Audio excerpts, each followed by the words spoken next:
Avvalo tabriklaymiz. IELTS 8 natijasini ko'rganingizda birinchi reaksiyangiz qanday bo'ldi?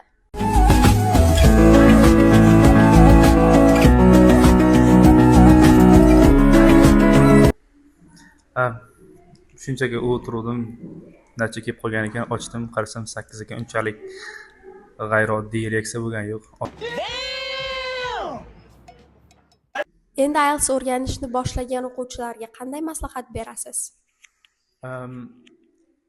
Ko'proq test yetishmas. Faqatgina shu ingliz tilini yaxshilash uchun ingliz tilini o'rganinglar. Test odam bo'lib o'qimaslik kerak. Ko'proq kitob o'qish kerak, badiiy kitoblar va podkast eshitish kerak, hikoyalar.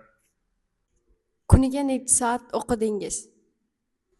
O'rtacha 2 soat, ba'zida undan kamroq, ba'zida ko'proq.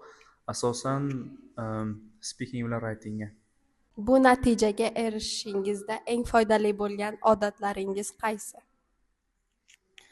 Hech qachon supurgini tikka qo'ymadim. Piyoladagi choyni ko'pigini doim boshimga surib yurdim va qachonki oldimdan qora mushuk o'tsa 7 qadam orqaga yurib, keyin yo'ldan yurdim.